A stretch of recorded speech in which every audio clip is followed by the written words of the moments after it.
So agency sales doesn't have to be 100% owner-led, but you don't just hand over the keys to your agency's growth and take your foot off the gas. Meet Jody Sutter, the author of Small Agency's Guide to Winning New Business. She's shaking up the way agencies scale their sales teams and attract new clients.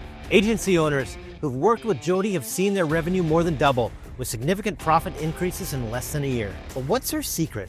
I've worked with hundreds of agency owners, diving into their sales strategies, and here's the most common mistake. In this episode, you'll learn why your role in the sales process is key. One of the mistakes I see agency owners make is kind of succumbing to this desire to, when they actually need something else. They actually need When and how to step back from sales without losing deals. So the bigger your agency gets, the more opportunity you have to be less involved in sales. But it's really around building systems and understanding how to play your strengths. And more expert tips like this. If you want your sales emails opened, then let the agency owner hit send. And that's because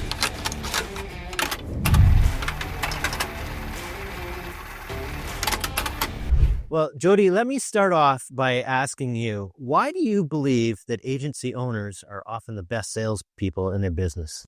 well, I want to qualify that a little bit because I think when I make that kind of a statement, I can already feel agency owners getting a little bit nervous, feeling like the sweat breaking out across their brow. And so how I qualify that is that, number one, they are the best business development people in their agency, but they're not the only business development resource that they have. I think for an agency that is less than 40 or 45 people, it's really hard to effectively sustain the investment in an outside business development or a hired full-time business development resource. So for those agencies, the agency owner is the best business development resource that they have for a few reasons. Number one, because they truly are the ones who are the most passionate about the business. Now, passion, or the word passion or passionate, I'm not a big fan of those words as far as I see them so ubiquitously on most agency websites. There's a lot of passion out there, and I don't buy it, except when it's coming directly from the agency owner, because of course they're the ones that have put their heart and soul into this business. So that passion and enthusiasm and drive really tends to come through. The other reason why I think they're the best business development resource is that you've got to build a business development operation based on your agency's core strengths.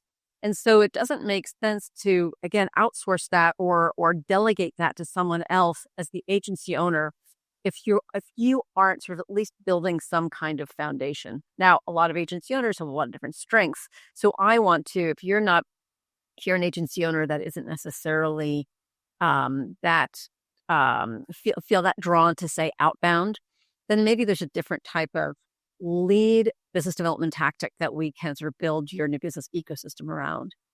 The other reason why I think agency owners are the best business development resource is that they have the sort of the authority and the gravitas, the ability to talk to a range of clients, whether those are clients at really big organizations, and a lot of small agencies do business with really big organizations, or even if it's a smaller organization where maybe you as the agency owner are talking directly to your client, the CEO of the client side, because they are on the smaller side. So you just come across as someone who they could probably feel they can have more of a quality, constructive conversation with, and you're more likely to have those conversations, I think.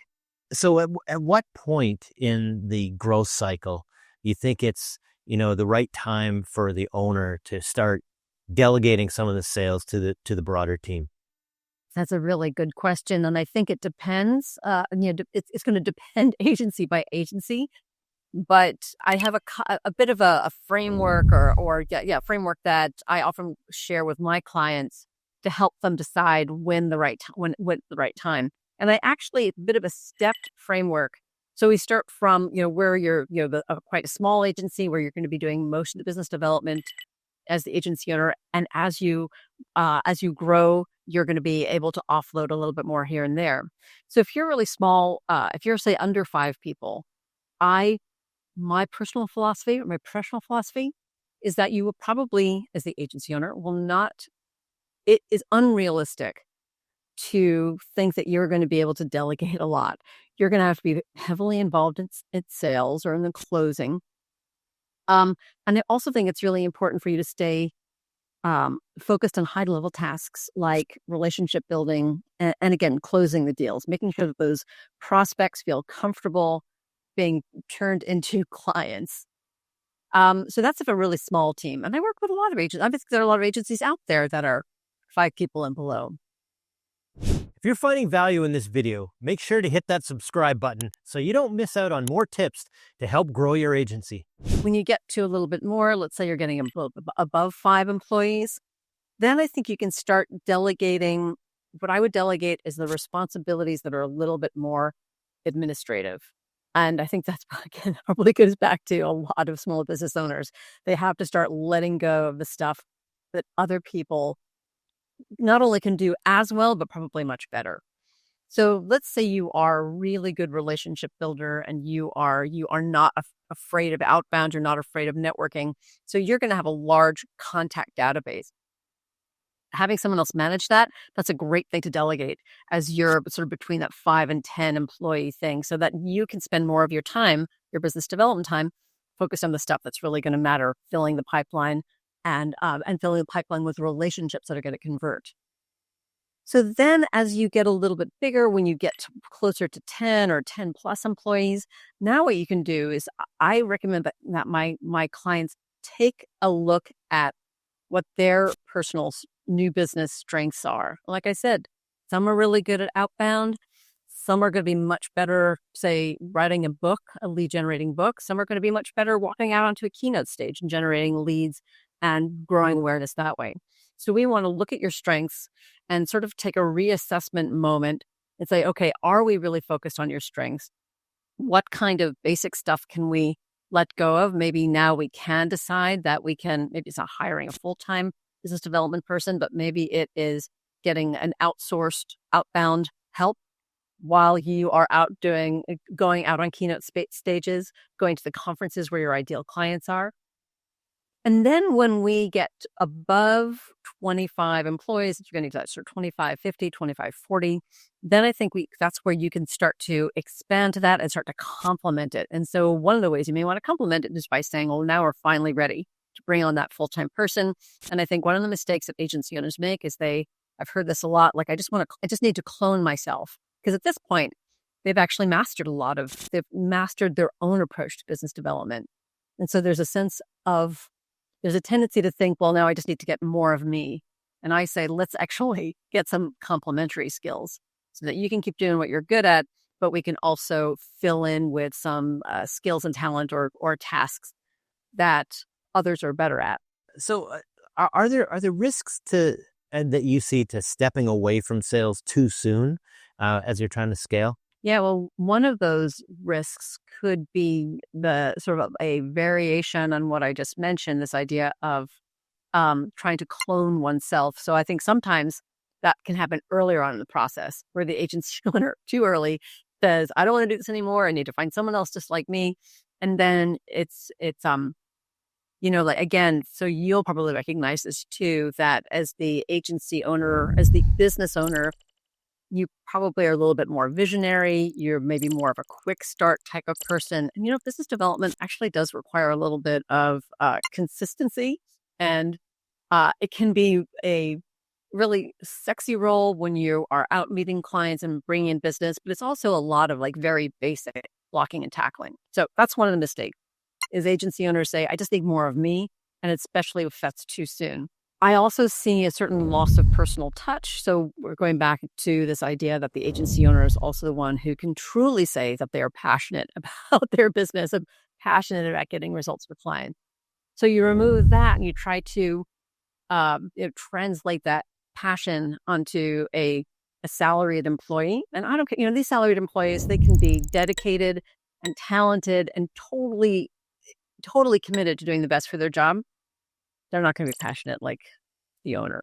The other thing too, along with that, is some weaker storytelling. And I think this is also where it's very important early on to get the positioning right, because the more you have that foundation, then as you grow, the easier it is to to sort of create that culture of storytelling. I don't know if that sounded like the type of phrase that I would tell my clients not to use in their marketing material. Let me so it's more about like not having to create the story, you know, at the 25 plus person point of their growth, but really it's a 5 plus or below. More having your marketing be based around that agencies and that agency owners' origin story, so that it really informs the positioning and it's about the value to the clients. You're never going to be able to scale the way that you want to scale if you've got big aspirations, unless you have systems and processes in place. And so talk a little bit about, the must-have list that you have for agencies that they really want to scale, that they have to have in place before they walk away from 100% owner-led sales. Yeah. Well, the number one thing, and this is when I work, I have my core program is called the New Business Accelerator, and it's designed to take an agency from uncertainty to a more consistent approach. So the first thing that I say they need, and by the way, I know I'm not the only consultant to say this, but the first thing you need is a clear positioning. And that positioning, I actually the first part of my core program, we come up with an elevator pitch. And I know an elevator pitch maybe is a corny sounding device, but I actually really like it because it is exactly what it says it is. It's the ability for an agency owner or any person on the agency owner's team to succinctly and clearly communicate why the agency is of value to its market in 2 to 3 sentences. And I think it is both the culmination of a lot of hard work, a lot of consideration and thinking, but it also forms the basis for almost every marketing and sales decision that you're going to make from there. So that's what I say. I would say that this number one thing, have that elevator pitch. By the way, in order to get to the elevator pitch, you need to understand who your ideal client is and what the value you provide to them. So I don't really see how you can build a strong business development program or approach without those in place. Yeah, and ideal customer is often challenging to focus on Yeah. because as you're especially a smaller organization, you sort of take everything you can get because it's Yeah. a battle for survival sometimes. When you're smaller, but transitioning to having a truly scalable business. So important to understand who gets the most value out of the service and that you're providing, right? Yeah. And I may take a slightly softer line than some of my colleagues. Now, I will say that if an agency can have a clear positioning within a business category and do one thing really well for a category, assuming there's a market large enough, then that's great. But I know that a lot of agencies are hesitant to niche into one category. So what I will say is like, okay, well, let's work with what we know you do best for clients. And I think a lot of the identifying your ideal client profile, in some ways, for a lot of agencies, it's less about identifying a business category. We work in automotive or we work in fast moving consumer goods. It's more about understanding how to shift your language to be talking about your client's issues, your ideal client's issues what versus your features. So a lot of agencies tend to talk about themselves. We are award winning. We have hardworking staff. We're really innovative. And I want to say your prospect doesn't necessarily care about that, especially if they don't know you well. They want to know, do they understand my problem? Have they solved it before? Do they have empathy for the issues that I'm struggling with every day when I open up my laptop in the morning? And I think that's much more likely to make a connection than a lot of language around how fantastic your portfolio is. By the way, speaking about some of these foundational pieces, I'm surprised how many businesses, like not just small ones, but like several ones that are starting to grow, that don't have certain technologies in place, like don't have a CRM. I thought, as you get to a certain size, everyone has a CRM in place, but it's not the case. Yeah, I think it's getting better. And I'm interested in hearing you say that because I know that some of the tool sets that you provide to agencies and also on behalf of their clients is a CRM functionality. Um, so you probably have a lot of thoughts on why this is. I think I've always used a CRM. So, and I'm going to date myself for a moment, but when I first started in business, I was working for a commercial production company and I was a sales assistant. And my boss had me working on, I think it was called Q&A, Q ampersand A. I don't even know if it exists anymore. It was MS-DOS. So that was a long time ago. But I just automatically, as a 22-year-old kid, I just got used to understanding the value of tracking and documenting the interactions of, in this case, my boss, with the people that were potentially going to hire him or hire us. So I think of your CRM database as being this asset that most agency owners or many agency owners don't understand the value of. They just see it as sort of another layer of work. But once you can start to understand the interrelationships and that the whole becomes more valuable than the sum of its parts, also as you scale, it's also going to be easier as you can essentially hand off your database and say, everything you need to know is here. Of course, the opposite can happen. If you're not maintaining that data well, you hand off that CRM database and it's like saying, nothing is here. Here's that extra layer of work. By the way, there's no value. So it's really creating the interrelationships, tracking that data, being able to analyze what's working and what's not. So yeah, it's amazing to me that is. I think, like I said, I think it's getting better, but I think a lot of agencies really shy away for whatever reason, and I want to change that. You probably do too. Yes, I do. And by the way, just a soundbite from myself, and some wisdom from my own experiences in scaling through different levels of growth. The list of things that you should have in place, in order to, relieve yourself of, being, 100%, the rainmaker in the business is, if you're building a car, for example, you can have 99% of the pieces, but if you're missing the starter, the car's no good to you. You're not going to go anywhere, right? And so, I think that list, like, you can't cut corners on the list. Like, nail your positioning, understand your ideal customer, have your sales process in place. Like, you can't cut corners on that, right? Yes, I agree. But it's interesting. The list word that's something else I'd stay away from. Well, I shouldn't say stay away from it, but what I don't want your listeners to walk away thinking is like, oh, well, that's what I thought. All I need to do is generate a list, and I'm going to go to ZoomInfo or Apollo.io.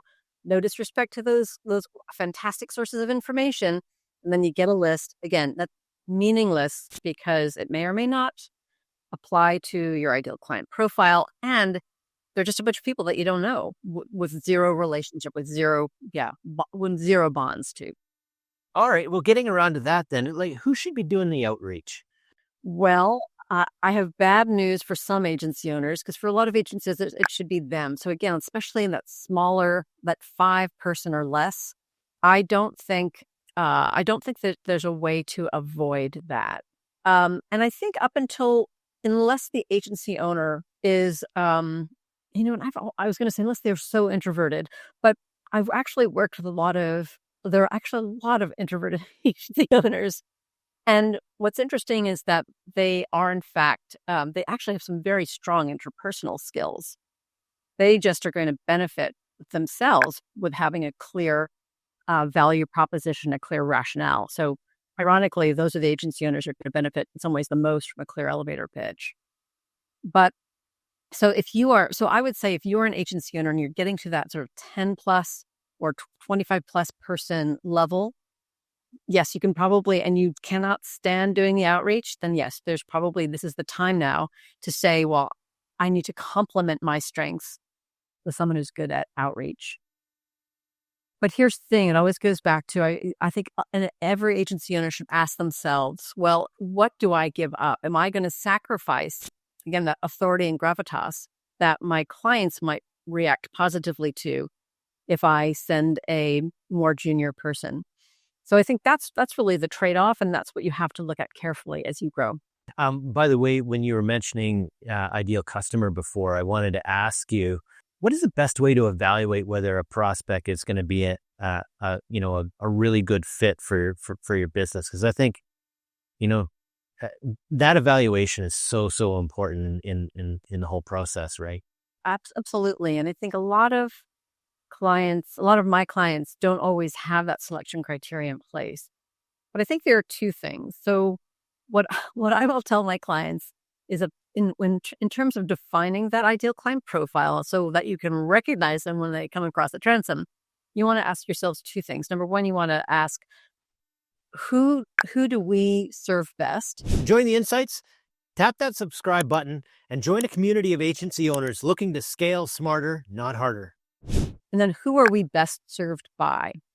The thing is that most agencies, I find, answer that second question first. So I say, who's your ideal client? Well, our ideal client is someone who is collaborative, someone who allows us to do our best work, someone who's going to make brave, creative decisions. And that is who they are best served by. That's how the agency should start to qualify their client. The problem is you can't really qualify a business based on those criteria until you get to know them. You certainly can't build a list. So I say, well, let's ask who do you serve best? So again, we're shifting the conversation, we're shifting the context around what does that client need? And that's more like, well, we serve sort of those small growing B2B technology firms who are, in startup mode, but are looking to either be sold or IPO in 3 years, who really need a brand platform to get out there to appear bigger than they are, et cetera, et cetera. That is and that's actually a specific example of an agency I worked with recently. So if you can answer it that way, then all that marketing starts to be communicated. Well, marketing is designed to communicate to that target. So what you'll find is that the right messages, the right signal is going out to the marketplace. People are going to respond to that signal. They're already pre-qualified. So you don't have to think about, well, are they the right fit client? Because they're already within that category, ideally, in a perfect world. And then you can start to ask the questions. Are they going to be easy to work with? Do they understand the value of what we do? Those types of more qualitative things.